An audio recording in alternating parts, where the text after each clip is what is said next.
बिस्मिल्लाहिर्रहमानिर्रहीम, अस्सलाम वालेकुम। मैं हूं आपका होस्ट चौधरी इरफान ज़हीर और आपको स्पोर्ट्स क्लब में वेलकम कहता हूं। नाज़रीन, क्रिकेट के हवाले से बात करें तो इस वीक में काफ़ी ज़्यादा हैपनिंग हमें को देखने को मिली। सबसे पहली चीज़ जो है, पाकिस्तान ने वेस्ट इंडीज़ को तीनों ओडीआई में शिकस्त दे के सीरीज़ अपने नाम की। यह बहुत ज़बरदस्त किस्म की चीज़ थी कि वाइट वॉश किया वेस्ट इंडीज़ को, और गालबन 91 से लेके अब तक पाकिस्तान ने तमाम सीरीज़ अपनी जो होम सीरीज़ खेली गई सब अपने नाम की। इसके साथ साथ अगर मज़ीद अगर बात करें तो दूसरी चीज़ जो सबसे प्रोमिनेंट इस क्रिकेट के हवाले से है वो रैंकिंग है ओडीआई और टी20 की, जिसमें बाबर आजम पहले नंबर पे आए और उसके साथ हमने देखा कि मामून हक ने भी सेकंड पोजीशन हासिल की। ये कि बहुत बड़ी अचीवमेंट है पाकिस्तानी क्रिकेट के हवाले से बात की जाए।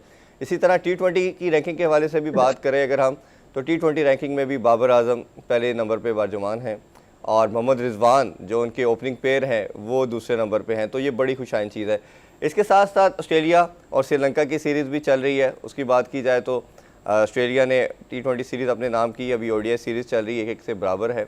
और इसके साथ साउथ अफ्रीका और इंडिया की सीरीज़ भी जारी है, जिसमें दोनों दो मैचेस अपने नाम कर चुके हैं। इन सब पे आज लंबी डिस्कशन करेंगे और कोशिश करेंगे कि कुछ करंट क्रिकेट और जो फ्यूचर में क्रिकेट होने जा रही है उस पर भी बात करें। हमारे साथ जो गेस्ट हैं वो बहुत ही स्पेशल हैं, क्रिकेट में बड़ी गहरी निगाह रखते हैं, बड़े इनके एनालिसिस दबंग होते हैं, बड़े ज़बरदस्त होस्ट भी हैं और इनके एनालिसिस हमारे लिए बहुत मायने खेज भी रखते हैं। हमारे साथ शो में मौजूद है the one and only Naseem Rajput. अस्सलाम वालेकुम जी। वालेकुम सलाम। कैसे हैं आप इरफान साहब? खैरियत है इरफान भाई? बहुत शुक्रिया आपके टाइम का, आपने कीमती टाइम दिया। सबसे पहले मैं आपसे आपकी वालदा का हाल पूछना चाहूँगा। मुझे पता चला था, आपसे बात भी हुई थी कि वो शी वॉज नॉट वेल। तो अब सबसे पहले तो उनके लिए बहुत सारी दुआएं हमारी कि अल्लाह ताला उनको सेहत याब करे, और उनकी सेहत के हवाले से ज़रूर अपडेट कीजिए। जी, अल्लाह का बहुत शुक्र है। वो 2 दिन आईसीयू में रही थी, कुछ तबीयत थोड़ी ज़्यादा ख़राब थी। 4 दिन हॉस्पिटल रहने के बाद अब अल्लाह का शुक्र है अम्मी घर आ गई। और जितने लोग हैं, आप जैसे भाई, दोस्त, जिन लोगों ने बहुत सारी दुआएं की, उन सब का बहुत बहुत शुक्रिया। अल्लाह ताला आपको जज़ाए खैर अता फरमाए। और माँ तो सबकी सांझी है और जी सबकी माँओं के लिए बहुत सारी दुआएं, सबके पेरेंट्स के लिए बहुत सारी दुआएं, क्योंकि ये नेमत, इसका कोई इरफान भाई कोई मुतबादिल तो है नहीं। बस अल्लाह ताला सब इनका साया जितना अरसा हो सके हमारे सर पे कायम रखे और सेहत के साथ खुशियों भरी जिंदगी अता फरमाए। आमीन आमीन सुमा आमीन। जी बिल्कुल, माँ से बड़ी कोई ब्लेसिंग नहीं है और अल्लाह सब माँओं को इसी तरह लंबी वाली सेहत वाली ज़िंदगी अता फरमाए। अजीत सिंह भाई, थोड़ी सी गुफ्तगू को आगे बढ़ाते हैं। जिस तरह मैंने बात की, पाकिस्तान ने वेस्ट इंडीज़ से सीरीज़ अपने नाम की, वाइट वॉश किया। जहाँ विक्ट्रीज़ की हम बात करते हैं तो विक्ट्रीज़ के अंदर हम कई दफ़ा अपने लूप होल डेफिशिएंसीज़ को भी भूल जाते हैं। मैं पहले उनको थोड़ा सा आपसे पूछना चाहूँगा, जो प्रॉब्लम्स दिखने में मुझे नज़र आई, मैं आपकी ज़रूर उस पर टेक लेना चाहूँगा। सबसे पहली चीज़ जो नज़र हमें आती है वो हमें नज़र आता है कि हम एक शेल में चले जाते हैं, चाहे वो पहले बैटिंग करें या सेकंड बैटिंग करें, कहीं ना कहीं फंसते हैं। जैसे पहले ओडीआई में देखा कि अच्छा चेस कर रहे थे हम, बट जैसे ही बाबर आउट हुए, रिजवान आउट हुए, फिर हम फंस गए। और फिर खुशदिल शाह ने एक ऐसी एक्स्ट्राऑर्डिनरी किस्म की इनिंग्स खेल दी और उसने जिता दिया। बट प्रॉब्लम कहीं ना कहीं हमें आता है, नज़र आता है कि हम एक शेल में चले जाते हैं। उसकी कंपैरिजन में मैं इंग्लैंड की इनिंग्स की बात भी करना चाहूँगा, जिस तरह उन्होंने फिर एक वर्ल्ड रिकॉर्ड बना दिया, तीसरी दफ़ा 498 का इनिंग्स खेल दी। तो ये हमारी टीम कहीं ना कहीं, आल दो कि वी आर विनिंग, बट फिर भी कहीं ना कहीं हम शेल में जाते हैं। ओडीआई की मैं भी फ़िलहाल बात कर रहा हूँ, बैटिंग के अंदर पर्सपेक्टिव में बात कर रहा हूँ। वो ज़रा बताइए क्या रीज़न, अप्रोच की है या अभी कहीं अभी भी नेगेटिव या कहीं हमें स्केर्ड एलिमेंट रहता है हमारी बैटिंग के अंदर? बिल्कुल स्केर्ड एलिमेंट रहता है, इसमें कोई शुबा नहीं है। और माइंड सेट की बात है, हम अभी तक अपने माइंड सेट को उस तरीके से डेवलप नहीं कर पा रहे जो मॉडर्न डे क्रिकेट में वो नेशंस जो टॉप पे दिखाई दे रही हैं वो अडॉप्ट कर चुकी हैं। आपने बिल्कुल अच्छी बात की कि पहले ओडीआई मैच में बाबर आजम ने सेंचुरी स्कोर कर दी थी, लेकिन मुझे बाबर आजम शान पाकिस्तान है, वर्ल्ड क्लास है, बाबर का कोई कंपैरिजन नहीं है। लेकिन बाबर बड़े क्विक लर्नर हैं और इन्हें एक चीज और तेजी के साथ लर्न करनी चाहिए, वो ये है कि सेंचुरी मुकम्मल करने के बाद जब तक मैच फिनिश नहीं होता, उनकी अब कोशिश ये होनी चाहिए कि उन्होंने वहां तक कयाम करना है। हम विराट कोहली से बहुत मिलाते हैं, लेकिन अगर आप विराट कोहली की मैच विनिंग नॉक देखें तो वो बहुत ज्यादा दिखाई देती है। इसी वजह से विराट कोहली को और सचिन तेंदुलकर को दो अलग ब्रैकेट पे रखा जाता है। दोनों रन्स मशीन है, लेकिन eight the same time Virat Kohli के बारे में कहा जाता है वो मैच फिनिश करते थे, मैच विनर थे। सचिन तेंदुलकर पे इस हवाले से क्रिटिसाइज होता रहा है। तो बाबर आजम पाकिस्तान की शान है, वर्ल्ड क्लास बैट्समैन है, जबरदस्त खेल रहे हैं, लेकिन वो रन्स मशीन है। अब उन्हें ये भी फैसला करना है और खुद को साबित करना है कि आया वो सचिन तेंदुलकर के ब्रैकेट में आना चाहते हैं या विराट कोहली के ब्रैकेट में आना चाहते हैं। विराट कोहली के ब्रैकेट में आने के लिए उन्हें इंजमाम उल हक और जावेद मियांदाद की तरह मैच विनर बनना पड़ेगा। आपको याद होगा वर्ल्ड T20 में अफगानिस्तान के खिलाफ मैच में वो आखिर तक खड़े रहे थे, फिर राशिद खान की आखिरी गेंद पर वो एक शॉट खेलने चले गए। अगर आसिफ अली एक ओवर में 4 छक्के नहीं मारे तो पाकिस्तान अफगानिस्तान के खिलाफ वो मैच लूज कर जाता। इसी तरह पहले ओडीआई मैच में खुशदिल शाह अगर की को छक्के ना लगे तो फिर पाकिस्तान वो मैच लूज करने की पोजीशन में आ गया था। तो मैं बाबर पे क्रिटिसाइज नहीं कर रहा हूँ, खुदा ना खास्ता बाबर जबरदस्त प्लेयर है, लेकिन बाबर को ये चीज अपने अंदर लानी होगी कि एक मैच विनर में और रन्स मशीन में जो फर्क होता है, मुझे मैच विनर की जानिब जाना है, मेरी टीम को मेरी जीत से फायदा पहुंचना चाहिए। अगर आप दरमियान में छोड़ के चले जाओ और उसके बाद चले, अभी तो आपका लक फेवर कर रहा है, नीचे से बैट्समैनों ने आके रन स्कोर कर दिए, लेकिन अगर ये रन खुशदिल शाह से स्कोर नहीं होते तो आप सोचिए बाबर आजम की सेंचुरी कितनी क्रिटिसाइज होती जी। तो इस तरह से आपको याद होगा कराची किंग्स से भी बाबर आजम जब खेल रहे थे, कभी 90 रन बना रहे थे, कभी 80 रन बना रहे थे, उनकी टीम मैच नहीं जीत रही थी। तो जब तक टीम मैच नहीं जीतेगी, अल्टीमेट ये ही है कि आपकी team end of the day जीती या नहीं जीती। और बाबर लकी है कि कभी आसिफ अली ने 4 छक्के मार दिए, कभी खुशदिल शाह ने 4 छक्के मार दिए। नसीब भाई, इसमें दूसरी बात मैं ऐड करना चाहूँगा। बाबर की जिस तरह आपने बात की, हमने गालिबन मैंने अपने शोज़ में सबसे ज़्यादा इस पर बात की है। बाबर पाकिस्तान का नंबर 1 बैट्समैन है। लास्ट शो मैंने अपना जावेद मियांदाद साहब से कहा, पाकिस्तान के सबसे बड़े लेजेंड माने जाते हैं, उनसे भी यही बात हो रही थी कि पाकिस्तान उनको या इंजमाम उल हक को सबसे ऊपर रेट इसीलिए किया जाता है कि वो जब खड़े होते थे दोनों मैच जिता के जाते थे। बाबर की बेतहाशा ऐसी इनिंग्स हैं जिसमें उन्होंने सेंचुरी स्कोर की, बट अपने आप को वो फिनिश लाइन से पार नहीं कर पाए। अब उनके ऊपर ऑनस ज़्यादा है, डबल है, क्योंकि उन्होंने एज ए कैप्टन भी रिस्पॉन्सिबिलिटी ले चुके हैं। तो एज ए कैप्टन उनके ऊपर ये बहुत बड़ी रिस्पॉन्सिबिलिटी बनती है। बिल्कुल 100% आपसे मैं एग्री करूँगा कि विराट कोहली और डिफरेंशिएट किया जाता है, सचिन तेंदुलकर को इसी तरह से किया जाता है कि तेंदुलकर मैच फिनिश नहीं करते थे। विराट कोहली को उनकी नेशन ज़्यादा सपोर्ट करती है, ज़्यादा ऊपर रेट करती है, क्रिकेटर भी सारे उसको ज़्यादा रेट करते हैं। तो आपको क्या लगता है कि क्या क्या इकदाम ऐसे करने चाहिए? क्या वो भी अपने कैप्टनसी के प्रेशर में आ रहे हैं, या वो अभी भी, जिस तरह कराची किंग्स की भी आपने एग्जांपल बिल्कुल ठीक दी, कि वो अपने रन्स को ज़्यादा इंपॉर्टेंस दे रहे हैं, या डेलिबरेटली है, या वो सीख नहीं पा रहे इस आर्ट को? आपको क्या लगता है?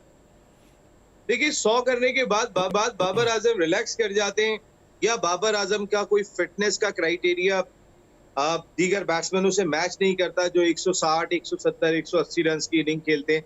बाबर ने 158 रन की इनिंग जरूर खेली है, लेकिन बाबर की आप मोस्टली सेंचुरीज देखेंगे तो 102, 103, 104, इधर 100 किया, इधर बाबर आउट हो गए।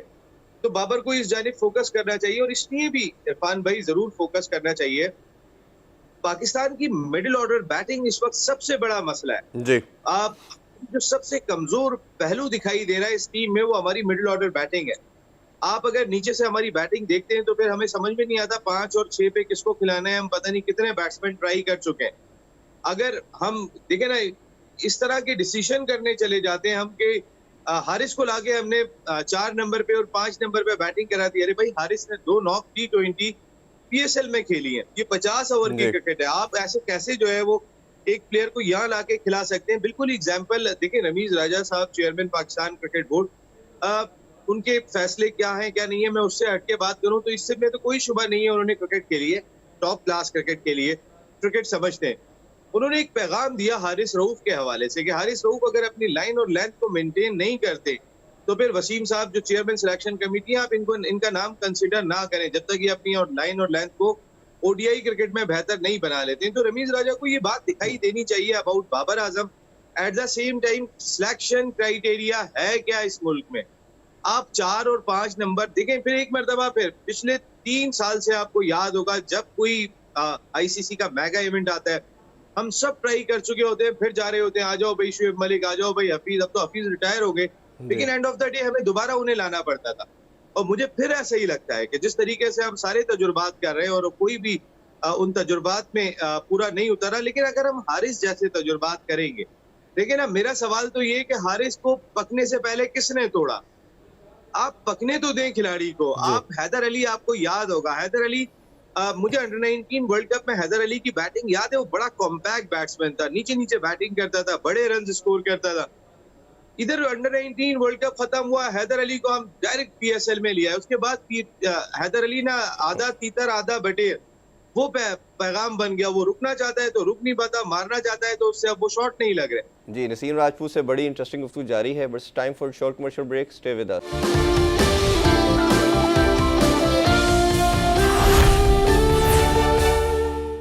Welcome back sports club. Naseem Rajput से कुछ मजीद क्वेश्चन करते हैं। मिडिल ऑर्डर में हमारा जो सबसे बड़ी एक एस्टैब्लिश कमोडिटी थी वो हारिस सुहेल थे। अभी भी उनकी 47 की उनकी एवरेज है, और जिस तरह के 2019 के वर्ल्ड कप में हमें याद होगा जब वो आए और बैक टू बैक इनिंग्स खेली, तो तमाम कमेंटेटर ने कहा कि आपने पहले 2 मैचेस में भारत और वेस्ट इंडीज़ के अगेंस्ट इनको क्यों नहीं खिलाया, और जिस तरह की खूबसूरत उन्होंने बैटिंग की। और अभी भी मेरा मानना यह है कि उनकी अगर 1-2 परफॉर्मेंस बुरी गई थी इनिंग्स के अंदर बात करें तो वो टेस्ट के अंदर थी। ओडीआई में उनकी कोई ऐसी परफॉर्मेंस हमें नज़र नहीं आती कि जो उनकी अच्छी नहीं थी। सेकेंडली, उनके साथ कई चीज़ें टैग इन की गई कि उनके साइकोलॉजिकल इश्यूज़ हैं, फिटनेस के मसाइल हैं। मेरी अभी उस पर तो उनसे बात हुई, अभी मिडिल ऑर्डर के मैं लिहाज से बात कर रहा हूँ तो इसलिए मैं ये डिस्कस कर रहा हूँ। फिर आपने लास्ट 1 ईयर से साउथ शकील को ऐड किया, अगेन उनका भी फिटनेस का मसला था। तो अभी मेरी हारिस से भी बात हुई है, हारिस सुहेल से, उसने कहा मैं बिल्कुल फिट हूँ। अच्छा, मीडिया पे काफ़ी ज़्यादा क्रिटिसाइज मैंने भी किया, आप लोगों के भी मैं शोज़ देखता रहता हूँ, आप लोगों ने भी किया। बात की गई तो इन्होंने अनाउंस किया 45 लड़कों का पहले ट्रेनिंग सेशन जो लाहौर में रखा गया नेशनल हाई परफॉर्मेंस सेंटर में, शुएब मकसूद और उसको भी बुला लिया गया। और जब उनको इनवाइट किया गया और जब मेरी इन दोनों से बात हुई तो इन्होंने ट्रेनिंग के लिए नहीं बुलाया, इन्होंने कहा कि आके फिटनेस टेस्ट दे। उन दोनों ने डिनाई कर दिया। उन्होंने डिनाई इस रीज़न पे किया कि आप हमें जून की गर्मी के अंदर आके फिटनेस टेस्ट कह रहे हो, ये हमारे साथ ज़्यादती है। और सब क्रिकेटर से मेरी बात हुई, सब ने यही बोला कि ये ऐसे पॉसिबल नहीं होता कि आप आएँ और आके फिटनेस टेस्ट दें, आप नहीं कर पाते। इन्होंने दोनों लड़कों ने बड़ी लॉजिकल बात की कि आप हमें पहले पूरा टीम के साथ जो लड़कों का कैंप चल रहा है कैंप करवाएं, कैंप के एंड पे आप हमारे बाकी लड़कों के साथ आप हमारा सेशन भी ले सकते हैं, आप फिटनेस टेस्ट ले सकते हैं। इन्होंने डिनाई कर दिया, जिसकी वजह से दोनों लड़के नहीं आए। तो ये क्या नसीम भाई, मुझे ये बताइए कि आपके पास जब प्रिपेयर्ड कमोडिटी भी है, आप उसको नेपोटिज्म की वजह से ख़राब कर रहे हैं, क्या फैक्टर है? साउथ शकील हमें नज़र नहीं आ रहा है, एक अच्छी वो भी प्लेयर नज़र आ रहा था, और लेफ्ट हैंडेड बहुत मायने रखता है ओडीआई के अंदर और टेस्ट के अंदर भी। कैसे देखते हैं डिसीजन को आप? देखिए, 2 बातें इसमें आपने कही हैं। हारिस सुहेल बहुत टैलेंटेड बैट्समैन है, शुएब मकसूद बहुत टैलेंटेड बैट्समैन है, लेकिन हारिस का इंजरी प्रोन होना ये भी एक मसला रहा है। बहुत ज्यादा इंजरी का शिकार रहे माजी में हारिस, वरना आज हारिस आपकी टीम के परमानेंट मेंबर होते। हारिस का सबसे बड़ा मसला उनकी इंजरीज रही। हारिस की फॉर्म और हारिस की परफॉर्मेंस इतनी ज्यादा मसला नहीं रही है। अक्सर ये हुआ कि हारिस को टीम से इसलिए बाहर करना पड़ा कि वो फिट नहीं थे। अगर पाकिस्तान क्रिकेट बोर्ड ने एक क्राइटेरिया बनाया है कि जो भी खिलाड़ी कैंप में शिरकत के लिए आ रहे हैं उनका फिटनेस टेस्ट लिया जाएगा, देखिए इसके मायने क्या होते हैं इरफान, इसके मायने ये होते हैं कि जब ऑफ सीजन होता है तो हमारे लड़के उस तरीके से मेहनत नहीं करते, प्रोफेशनलिज्म की कमी दिखाई देती है। ये प्रोफेशनलिज्म की कमी है कि ठीक है यार, अभी इवेंट शुरू होने में 1 महीना पहले जाऊंगा, दौड़ूंगा, थोड़े डंड शंड लगाऊंगा और जाके खड़ा हो जाऊंगा, खेल लूंगा। लेकिन जहां लोगों ने प्रोफेशनल क्रिकेट खेलनी होती है वहां पे उनका जो ऑफ सीजन होता है वो ऑफ नहीं होता, उसको वो प्रोफेशनली ही लेके चल रहे होते हैं। हारिस और उनके साथ शुएब के मना करने की जो सबसे बड़ी वजह ये है कि वो मेंटली और फिजिकली तैयार नहीं थे वो टेस्ट देने के लिए। लेकिन अगर आप प्रोफेशनल क्रिकेटर हो, आपकी नजरें पाकिस्तान क्रिकेट टीम की जानिब से खेलने पे जमी हुई हैं, देखिए यही प्रोफेशनलिज्म का मैं फर्क जो बताऊं आपको इरफान, कभी भी आप देखते हैं कि ऑस्ट्रेलिया का कोई खिलाड़ी, इंग्लैंड के भी बैन स्टोक्स ये कह के बाहर बैठ गए थे कि I am not mentally fully fit, इस वजह से जो है वो मैं नहीं समझता हूँ कि मुझे इस वक्त क्रिकेट खेलनी चाहिए। कई ऑस्ट्रेलियन प्लेयर्स की मैं आपको एग्जांपल दूंगा कि जो सिर्फ अभी मैक्सवेल वो जो है वो बाहर बैठ गए थे ये कहने के बाद कि आई एम नॉट, मैं मेंटली बिल्कुल तैयार नहीं हूँ। इस वजह से हमारे यहाँ कोई मेंटली, हमारे यहाँ हर आदमी मेंटली तैयार है, हाँ, फिजिकली तैयार हैं। आप अगर बैन स्टोक्स को देखेंगे, आप मैक्सवेल को देखेंगे, they are physically equipped, full ready है, लेकिन वो अपने आप को समझते हैं कि मैं मेंटली तैयार नहीं हूँ। हमारा खिलाड़ी कभी नहीं मानेगा। मेंटली तो जी जाने करना क्या है जी, 15 दिन भागना है, 4 दिन जिम जाना है, तो फिर जाके मैं खड़ा हो जाऊंगा, मैं उसके बाद आप फिक्र ही नहीं करो, सब हो जाएगा। ये प्रोफेशनलिज्म की कमी जब तक हमारी क्रिकेट से नहीं होगी, ऑफ सीजन में भी आपको उतनी ही मेहनत करनी है जितनी ऑन सीजन में आप मेहनत करते हैं। हम बात ये करते हैं कि मैं पाकिस्तान क्रिकेट टीम में सिलेक्ट हो जाऊंगा, उसके बाद सिलेक्शन का क्राइटेरिया मेरे लिए मुख्तलिफ हो जाएगा। उसके बाद देखें मैं कैसी मेहनत करके अपने आप को बिल्कुल एक शेप में लाके दिखाता हूँ। भाई ये काम तुमने वैसे भी करना है अगर तुमने क्रिकेट खेलनी है। इस बात का जरा एहसास जरूर होना चाहिए। और मिडिल ऑर्डर बैटिंग की जहां तक मैं बात कर रहा था, देखें हमारे तजुर्बात हैरानकुन तौर पर समझ नहीं आते हैं। आसिफ अली, इफ्तिखार अहमद, इनके गिर्द हमारी मिडिल ऑर्डर बैटिंग बहुत अरसे तक घूमती रही है। खुशदिल शाह खासे टैलेंटेड है, दिल वाले हैं, बहादुर हैं। खुशदिल शाह को हमने बहुत ज्यादा इन और आउट किया। हमने जितना कॉन्फिडेंस आसिफ अली को दिया, जितना कॉन्फिडेंस हमने इफ्तिखार को दिया, इतना हमने खुशदिल शाह को नहीं दिया जी। खुशदिल शाह बना बनाया मटेरियल, तो और आज भी हम देखें इरफान भाई उस तरह एतमाद नहीं दे रहे। हम अगर यहाँ इफ्तिखार को खिलाते तो हम इफ्तिखार को बॉलिंग करता हुआ भी देखते। खुशदिल शाह ने पीएसएल में बहुत अच्छी बॉलिंग की थी, मैं एक्सपेक्ट नहीं करता था कि वो इतने अच्छे स्पिनर हैं, लेकिन किसी एक मैच में अगेंस्ट वेस्ट इंडीज आपने उनको बॉलिंग नहीं दी। इसका मकसद क्या है कि अभी तक आपके फ्रेम ऑफ माइंड में वो क्लियर नहीं है कि आने वाले वक्त में ये टीम में होंगे या नहीं होंगे। क्योंकि अगर हमें किसी को पक्का करना होता है तो हम उसके तमाम शोबों को चेक करते हैं, उनको यूटिलाइज करते हैं। तो अगर हमने बॉलिंग करते हुए देखा था खुशदिल शाह को, तो हमने क्यों नहीं ट्राई किया वेस्ट इंडीज के खिलाफ? बिल्कुल ठीक। हमने एक सोच की है, हमारी एक थिंक टैंक बन गया है। उस थिंक टैंक के अंदर बाबर आजम, रिजवान और शाहीन-शाह अफरीदी शामिल हैं। उसमें ना वसीम कहीं दिखाई देते हैं, ना सकलैन मुश्ताक कहीं दिखाई देते हैं, ना मोहम्मद यूसुफ कहीं दिखाई देते हैं। वो डिसाइड करते हैं कि कौन सी टीम खेलेगी, कौन सी टीम शामिल होगी। और मैं समझता हूँ कि बाबर आजम के साथ अच्छा थिंक टैंक है और वो फैसला कर रहे हैं, ग्राउंड में उन्होंने ही जाके खेलना है।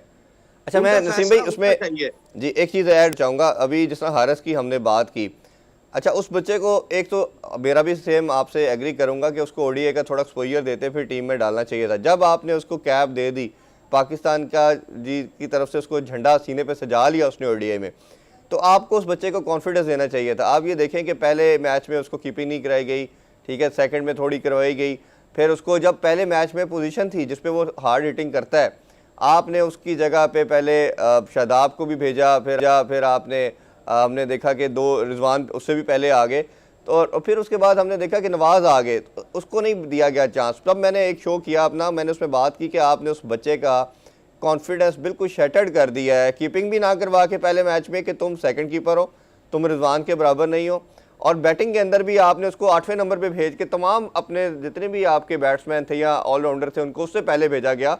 उसको ये मैसेज दिया गया कि तुम अभी इंटरनेशनल कमोडिटी के लिए प्रिपेयर नहीं हो। उसका कॉन्फिडेंस शैटर्ड होगा, वो अगले मैचेस में परफॉर्म नहीं करेगा, और वही हुआ कि जब वो अगले 2 मैचेस खेला उससे परफॉर्म नहीं हो सका। तो आपको लगता है कि ये प्लेयर बनाना और उसको ख़राब करना, ये दोनों चीज़ें भी इसी तरह हमारे सिस्टम का पार्ट है? सिस्टम का फॉल्ट है। देखिए हमारे सिस्टम में अगर एक खिलाड़ी 3 सेंचुरियां स्कोर करके आ रहा है पिछले 5 मैच में, वो भी अपने आप को सिक्योर फील नहीं करता। उसको भी पता है आने वाला वक्त कल क्या होगा, उसको नहीं पता है। अगर रिजवान ने विकेट कीपिंग नहीं छोड़ी थी तो रिजवान की वो इनसिक्योरिटी थी। रिजवान जितना परफॉर्म कर चुके हैं, रिजवान को एक यंगस्टर को चेक करने के लिए ग्लव्स दे देने चाहिए थे कि यार ठीक है तुम चेक करो। अगर रिजवान को भी कॉन्फिडेंस नहीं होगा, बाबर को भी कॉन्फिडेंस नहीं होगा, शाहीन-शाह अफरीदी को भी कॉन्फिडेंस नहीं होगा, तो फिर खुशदिल शाह को क्या खाक कॉन्फिडेंस होगा? हारिस रऊफ को क्या खाक कॉन्फिडेंस होगा? देखें हमारे सिस्टम में कॉन्फिडेंस नहीं है। सरफराज अहमद बहुत बड़ी मिसाल है।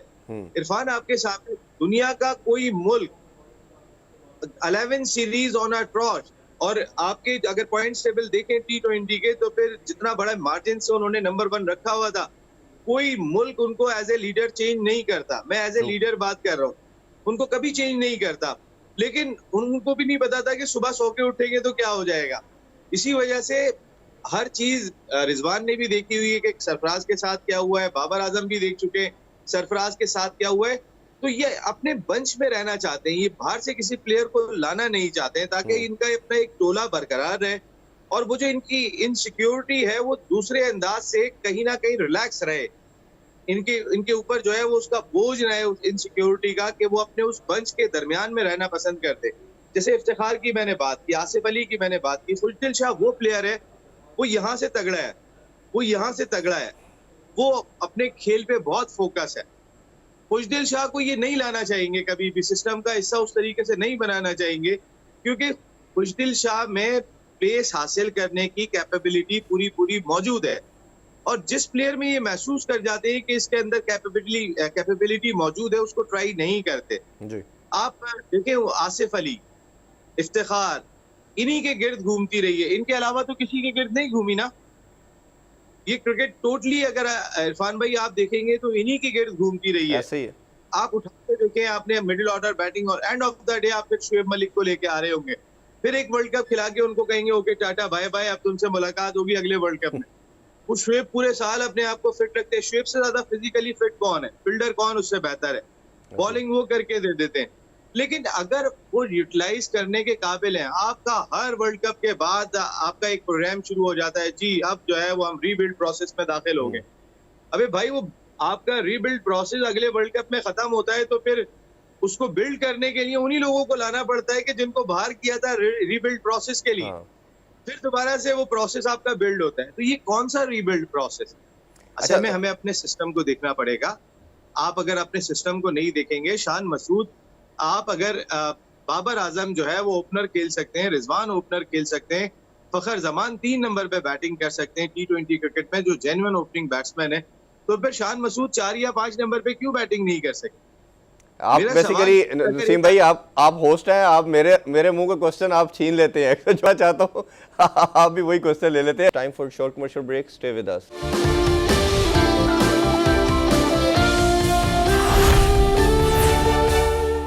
Welcome back sports club. Naseem Rajput से कुछ मजीद क्वेश्चन करते हैं। आपको लगता था कि शान मसूद ने इतनी परफॉर्मेंसेस दी, जैसे मैं नेपोटिज्म की या दोस्ती की बात करूँ, जैसे आपने एक सर्कल की बात की, इसी के गिर्द क्रिकेट घूम रही है।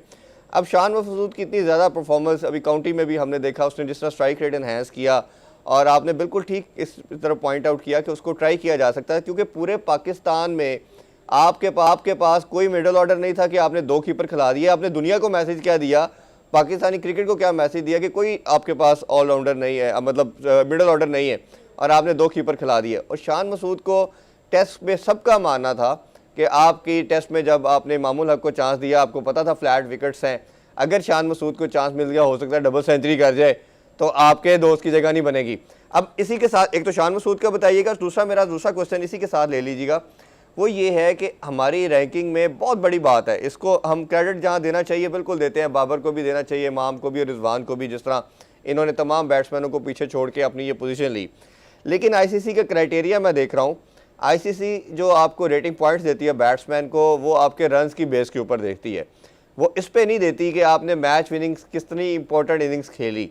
अगर आपका ख्याल नहीं है कि क्या उसको भी आईसीसी को भी चेंज करना चाहिए, रिगार्डलेस कि कौन सी टीम है, अगर किसी बैट्समैन के 30-40 मैच विनिंग रन्स हैं तो उसके पॉइंट्स में एडिशनल एडवांटेज है, रादर दैन के किसी ने 125-150 कर लिया, टीम हार गई और उसका कोई बेनिफिट नहीं है।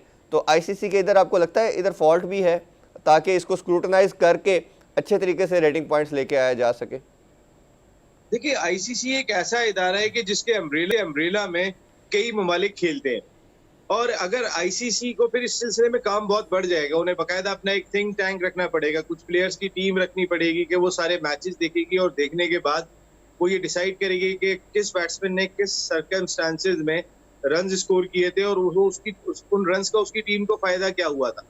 मैं 105 रन स्कोर कर दूं और मेरी टीम मैच हार जाए तो लाजमी तौर पे उन 105 रन की वो अहमियत नहीं है कि अगर 40 मैच विनिंग रन किए थे, जिस तरह खुशदिल शाह ने किए थे 42 रन, वो मैच विनिंग रन थे जिन्होंने मैच एकदम से चेंज कर दिया था और मैच खत्म कर दिया था, और बाबर ने उनको मैन ऑफ द मैच दिया था। ये बाबर का बड़ापन था, एज ए लीडर उन्होंने बड़ी अच्छी एग्जांपल कायम की थी वहां पर, जो अच्छी चीजें उसको हमें अप्रिशिएट करना चाहिए। लेकिन शायद इंटरनेशनल क्रिकेट काउंसिल का वो दर्द नहीं होगा, इस वजह से दर्द नहीं होगा कि इंटरनेशनल क्रिकेट काउंसिल की अपनी तो कोई टीम है नहीं कि वो ये जज करने के लिए बैठे और टाइम निकालें कि किस बैट्समैन ने किस हालात में रन स्कोर किए थे, किस बॉलर ने किस जगह पर आके आउट करके दिखाए थे, और किस तरह की पिच थी। स्पिनर्स के लिए फ्रेंडली पिच थी, वहां फास्ट बॉलर ने आउट कर दिए थे, या स्पिनर्स के लिए कुछ भी नहीं था और वहां स्पिनर ने आउट कर दिए थे। तो आईसीसी को इस जानिब सोचने के लिए ना टाइम है, ना उनके पास कोई इतनी बड़ी टीम है। ये काम मुल्क का है।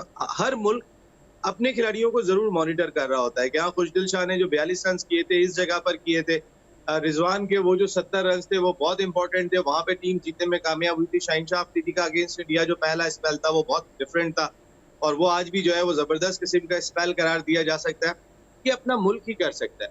तो मेरा ख्याल है आईसीसी तो अगर पॉइंट्स का क्राइटेरिया तो यही रहेगा आईसीसी का कि आपने रन्स कितने स्कोर किए थे। अब जाहिर है इतने दुनिया के प्लेयर्स जो है वो रन स्कोर कर रहे हैं, एंड ऑफ द डे वो देख लेते हैं अच्छा बाबर आजम ने 1080 रन स्कोर किए हैं, 770 रन जो है वो इमामुल हक ने स्कोर किए हैं, 760 रन जो है वो शाहिद होप ने स्कोर किए, और उन रन्स के हिसाब से या टीमों की फतुहात के हिसाब से। अब ये तो नहीं ना वो फतुहात, अब इंग्लैंड ने जो मैच जीता है, देखिए माइंड सेट की हम बात करते हैं, इंग्लैंड ने, मैं नेदरलैंड की बात नहीं कर रहा हूँ, लेकिन न्यूजीलैंड के खिलाफ जो टेस्ट मैच उन्होंने जीता है वो तो लाजवाब जीता है जी। वो 299 कर रहे थे, उनके 100 रन पे 4 टॉप ऑर्डर आउट हो गए थे। हम अगर होते, आप यकीन करें कि हम उस वहां 4 आउट होने के बाद माजरत के साथ वो हम कहते हैं ना, हमने लार्ज पैम्पर पहन लेना था और हमने चला जाना था सीधा सीधा रोकने के लिए कि किसी तरह ये मैच ड्रॉ हो जाए। हमारा दिल गुर्दा ही नहीं है ये जी भाई, ये दिल गुर्दा नहीं है हमारा। उनका दिल गुर्दा था, उन्हें पता था कि हमारे पास अब भी ये मैच जीतने का ऑप्शन मौजूद है, और उनके पास जब तक जीत का ऑप्शन मौजूद होता है वो कोई और रिजल्ट की जानिब जाते ही नहीं। हमारे 2-3 रिजल्ट एक साथ चल रहे होते हैं। सबसे पहला रिजल्ट हमारे दिमाग में ये चल रहा होता है, खुदा न खास्ता हम हार ना जाए, हम हार गए तो क्या होगा। नसीम भाई, इसकी सबसे बड़ी एग्जांपल कराची का टेस्ट है ऑस्ट्रेलिया के अगेंस्ट। आपको याद होगा जिस तरह रिजवान और बाबर ने सेंचुरी की, बाबर 196 पे आउट हुए, सारी दुनिया बोल रही थी, मैं ट्विटर देख रहा था, तमाम क्रिकेटर्स का मानना था कि आज हिस्ट्री बनने जा रही है और Pakistan should go for the victory. उस टेस्ट मैच को आप इतना बुरा खेले एंड में आके कि आपने जीतना क्या था, आपको बचाना मुश्किल लग रहा था। तो ये माइंड सेट को कौन करेगा, इसमें थोड़ा सा कोचिंग का भी मुझे रोल आपके ज़रूर जानना चाहूँगा। अनफॉर्चुनेटली गोरा कोच आता है, उस पर क्रिटिसाइज होना शुरू हो जाता है कि जी ये देखें अपनी चीज़ें मनवा रहा है, ये चीज़ें सुनता नहीं है। लड़के भी कुछ टाइम ठीक रहते हैं, फिर वो भी उनके अगेंस्ट होना शुरू हो जाते हैं। लोकल कोच आता है, शुरू में सारों के साथ हार्मनी होती है, बाद में वो लगता है जी वो नेपोटिज्म में चला गया। तो आपको क्या लगता है ये हमारे लोग किस तरह के कल्चर के, इस कल्चर के रहने वाले लोग किस तरह के कोचेस के साथ सूटेबल हैं, जो डंडे के जोर पे काम करवाए, माइंड सेट चेंज करे? क्योंकि मुझे तो कॉम्बो नज़र आता है, कल हमने सेलिब्रेट भी की दोबारा से चैंपियन ट्रॉफी की 5 साला विक्ट्री को हमने सेलिब्रेट किया। सरफराज और मिकी के कॉम्बिनेशन पे हम बहुत बात करते रहे हैं, और अभी भी मानना ये है कि मेरा मानना ये है कि बहुत ज़बरदस्त कॉम्बिनेशन है, इसको चलते देना चाहिए। हटाना बहुत बड़ी ज़्यादती पाकिस्तान क्रिकेट के साथ हुई। तो किस तरह का कोच हमें सूट करता है जो पाकिस्तानी क्रिकेट को, माइंड सेट को चेंज करेगा? वो जो फेयरलेस हो, और फेयरलेस हो नहीं सकता, ये हमारे सिस्टम की प्रॉब्लम है। हमारा सिस्टम में इतनी इनसिक्योरिटी है, कोच खुद अपनी जान बचाने के लिए बैठा हुआ है, कप्तान खुद अपनी जान बचाने के लिए बैठा हुआ है, खिलाड़ी खुद अपनी जान बचाने के लिए बैठा हुआ है, बिकॉज ऑफ इनसिक्योरिटी। ये जो इनसिक्योरिटी है, ये एक बहुत ही एक ऐसी चीज है कि जो बहुत नुकसान पहुंचा रही है। इस इनसिक्योरिटी से निकलना बहुत जरूरी है। जब तक हम इस इनसिक्योरिटी से नहीं निकलेंगे, जब तक हम फेयरलेस क्रिकेट नहीं खेल सकते, हमारा सिस्टम उस तरीके से नहीं पनप सकता, हमारा सिस्टम उस तरीके से नहीं बेहतर हो सकता, जब तक हम खौफ अपने दिल से नहीं निकालेंगे कि मेरी जॉब नहीं रहेगी, मैं टीम में नहीं रहूंगा। ये जब तक आप नहीं कर पाएंगे, जब तक आपके जहन में ये बात नहीं होगी कि मेरे मुल्क ने जीतना है, मेरी जगह होती है नहीं होती है, पहली चीज मेरे मुल्क की फतह है। लेकिन जब जहन में ये आ जाता है अगर मैं 2 इनिंग में नहीं करूंगा तो यार पाकिस्तान टीम में नहीं रहूंगा, तो भाई पाकिस्तान टीम छोड़ो, पहले मुझे अपने लिए करने दो। जब तक ये चीज आपके दिमाग से नहीं निकलेगी, आप जब तक अपने माइंड सेट को नहीं बदल सकते। माइंड सेट को बदलने के लिए सबसे पहले सिस्टम में जो इनसिक्योरिटी पाई जाती है, आपको उसको दूर करना पड़ेगा। जब तक आप उसको दूर नहीं करेंगे, जब तक इरफान भाई, मैं नहीं समझता कि किसी भी तरह, किसी भी तरीके से आप अपने माइंड सेट को बदल सकते हैं। हम फेयरलेस क्रिकेट खेलेंगे ही नहीं। देखिए ना, आप फखर जमान खुल के बैटिंग करते हैं, हमने फखर जमान को देखा कि दरमियान में उनसे परफॉर्म नहीं हो पा रहा था, तो फखर जमान रोकने पे आ गए थे। फखर जमान ने अपना नेचुरल स्टाइल छोड़ दिया था। अगर हम अपने खिलाड़ी का नेचुरल स्टाइल छुड़ा देंगे तो वो कहां तक परफॉर्म करेगा? अगर फखर जमान में ये एबिलिटी मौजूद है कि वो 160-170 रन स्कोर कर सकता है, तो फिर मैं उस रन का बैट्समैन क्यों बनाऊं कि वो अगर 30 ओवर के अंदर या 40 ओवर के अंदर पाकिस्तान टीम को 160 रन बनाने के काबिल है, और मैं उसको ये बना देता हूं कि भाई वो इतने ही ओवर खेलने के बाद 80 रन बना रहा है कि वो टीम में रह जाए, ऐसा ना हो कि उसे टीम से बाहर कर दिया जाए। इसको जरूर देखना चाहिए हमारे सिस्टम को, रमीज राजा साहब को, कि ये जो इनसिक्योरिटी पाई जाती है, वो जो मैंने आपसे बात, एक ग्रो बन जाता है फिर टीम के अंदर, वो उस ग्रो से निकलना नहीं चाहते। कोई नया आएगा उनके लिए प्रॉब्लम क्रिएट करेगा, तो वो उस ग्रो में रहना पसंद करते, because only of this insecurity. अच्छा नसीम भाई, एक इसी इनसिक्योरिटी की एग्जांपल हमें बड़ी क्लियर नज़र आ रही है बॉलिंग के अंदर भी। उसमें सबसे बड़ी एग्जांपल नज़र आती है हसन अली की। जिस तरह वर्ल्ड कप जैसे ही स्टार्ट हुआ उसके बाद उसकी अभी कंटिन्यूसली कोई 9-10 मंथ हो गए हैं उसकी परफॉर्मेंस डिक्लाइन की तरफ है। कुछ लोगों का मानना ये है कि काउंटी के अंदर बड़ा अच्छा परफॉर्म किया, बट वो कंडीशन इंटायरली डिफरेंट है। उसका पेस कुछ नॉच नीचे आ गया, फिटनेस का मसला लग रहा है, एक ही लेंथ पे बॉल कर रहा है, उसकी लेंथ बड़ी इजीली बैट्समैन रीड कर रहे हैं, पेस क्योंकि नीचे है, स्विंग हो नहीं रही, तो वो हिटिंग भी बड़ी ज़्यादा हो रही है, रन स्कोर हो रहे हैं। इसी तरह बेंच स्ट्रेंथ की बात करें तो आपके पास धानी कब से मौजूद था, एक मैच आपने सिर्फ खिलाया, उसको पहले कितने टूर्स के ऊपर साथ लेके फिरते रहे। इसी तरह अब अगर स्पिन डिपार्टमेंट की बात करें तो आपके पास इस दफ़ा आप कर सकते थे कि शायद आपके साथ अगर आपने तीसरा स्पिनर खिलाना था तो आप खिला सकते थे उसको, जाहिद महमूद को। उस बेचारे को कोई मैच नहीं खिलाया गया। तो ये बॉलिंग लाइन के अंदर भी ये प्रॉब्लम हमें नज़र आते जा रहे हैं। जिस तरह आपने कहा कि 3 लोगों का ग्रुप है, वो ही डिसाइड करता है कि हमारा दोस्त कहीं निकल ना जाए, नया बच्चा आ गया, उसने अच्छा परफॉर्म कर दिया तो मुश्किल हो जाएगा बाहर निकालना। तो ये इसको बॉलिंग की सेंस में किस तरह देख रहे हैं, जिन बॉलर्स के साथ ज़्यादती हो रही है और जिनको कंटिन्यूसली परफॉर्मेंस के बावजूद भी खिलाया जा रहा है? देखिए, मेन चीज मैं आपको एक बात के ग्रुपिंग है इरफान भाई। जैसे आपने अभी ग्रुप की बात की, हम उस ग्रुप में ढल जाते हैं, उसमें बन जाते हैं। देखिए, इस वक्त एक इनसिक्योरिटी बाबर आजम के अंदर होगी, वो माने ना माने, और वो ये सिक्योरिटी है कि अगर वो रिप्लेस होते हैं तो उनकी जगह कप्तान या तो रिजवान होंगे या शाहीन शाह अफरीदी होंगे जी। और वो एक मजबूत लॉबी है पाकिस्तान क्रिकेट टीम में। मैं इसमें किसी चीज में जाना नहीं, मेरे ख्याल है जो क्रिकेट समझते हैं वो इस बात को अंडरस्टैंड कर सकते हैं। यही वजह है कि बाबर आजम मोस्टली जो है वो रिजवान और शाहीन शाह अफरीदी को साथ लेकर चलते हैं, उनको उन पर बहुत ज्यादा डिपेंड करते हैं, क्योंकि उन्हें इस चीज का अंदाजा है। वो बाबर आजम का वोट होता है हसन अली के लिए कि हसन अली खेलें और हसन अली परफॉर्म करके दिखाएं, लेकिन Hasan Ali unfortunately match winner है, चैंपियंस ट्रॉफी का बेहतरीन प्लेयर है, पाकिस्तान का एक ऐसा प्लेयर है कि जो on a day match winner होता है, वो बैटिंग बॉलिंग दोनों से जो है वो एकदम से बिल्कुल मुख्तलिफ कर देता है। लेकिन पिछले 1 साल से वो बिल्कुल फॉर्म में नहीं है, उससे बिल्कुल परफॉर्म नहीं हो पा रहा है। आप अगर चैंपियंस ट्रॉफी उठा के देख लें, आप PSL उठा के देख लें, वहां पर भी हसन अली उस तरीके की फॉर्म में नहीं थे। तो हसन अली का ऑन एंड ऑफ पैच चल रहा है और बड़ी शिद्दत के साथ चल रहा है। अगर हसन अली और हारिस रऊफ काउंटी खेल रहे थे और वहां पे वो अपने रिदम में लंबे स्पेल कर रहे थे, बड़ी बॉलिंग कर रहे थे, आप इस वेस्ट इंडियन टीम के खिलाफ जरूरी था कि आपको हसन अली और हारिस रऊफ को बुलाना। आप उनको लंबे फेज में बॉलिंग करते देते, जिसको बुलाना चाहिए था आपने उसको नहीं बुलाया। आपको बुलाना चाहिए था शान मसूद को। देखिए, उन पिचेस के ऊपर जितने रन शान मसूद ने किए उतने तो रिजवान स्कोर नहीं किए थे। रिजवान भी स्ट्रगल करते हुए दिखाई दे रहे थे। जिन्हें बुलाना चाहिए था आपने नहीं बुलाया, लेकिन आपने उनको जरूर बुला लिया कि जिनको आपने किसी ना किसी तरीके से कैरी करना है और अपने साथ रखना है। धानी अभी तक उस सिस्टम का हिस्सा बन नहीं पा रहे, गो के टीम में मौजूद है। मुझे तो ऐसा लगता है कि ये धानी कनाडा या अमेरिका ना चला जाए यार। जिस तरीके से आप साथ ले लेके, और इससे पहले भी लोग जा चुके हैं इरफान भाई, हमारे सामने एग्जांपल्स मौजूद है। हर आदमी अपने कैरियर के बारे में पहले सोच रहा होता है कि मेरा कैरियर क्या बनना है। यहाँ पर तो मेरे कैरियर को कोई सोच ही नहीं रहा, मेरे बारे में तो कोई देख ही नहीं रहा, मैं कुछ भी परफॉर्म करके आ जाऊं। 2 PSL से शाहनवाज धानी अच्छी बॉलिंग कर रहे थे। अब शाहनवाज धानी एंड ऑफ द डे हम कहा, जब वो टूट जाता है ना, उस वक्त हम उसको लेकर आते हैं कि अब तो ज़ाहिर है ये टूट चुका है, तो आने के बाद उस तरीके से परफॉर्म नहीं कर सकेगा। लेकिन जिस वक्त वो एक रिदम में होता है, जिस वक्त वो जुड़ा हुआ होता है, उस वक्त उसको ट्राई नहीं करते हैं, उस वक्त किसी कीमत पे उसको ट्राई नहीं करते। ये हमारे सिस्टम की खामियां है यार। यही तो मैं कह रहा हूँ, इनसिक्योरिटी, यही इनसिक्योरिटी है कि भाई शाहनवाज धानी परफॉर्म कर देगा तो फिर क्या होगा, फिर किसको रिप्लेस करना पड़ेगा। हाँ सही।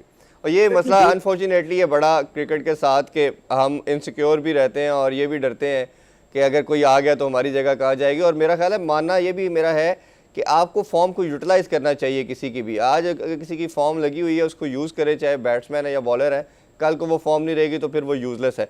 नसीम भाई, आपके टाइम का बहुत बहुत शुक्रिया। अगेन बहुत मज़ा बात करके, मेरा ख्याल है हमारे व्यूवर्स को भी आज की गुफ्तगू बहुत इन्जॉय की होगी। इंशाल्लाह मुलाकात होगी आपसे नेक्स्ट वीक। अपना बहुत सा ख्याल रखें। अल्लाह हाफिज़। पाकिस्तान जिंदाबाद।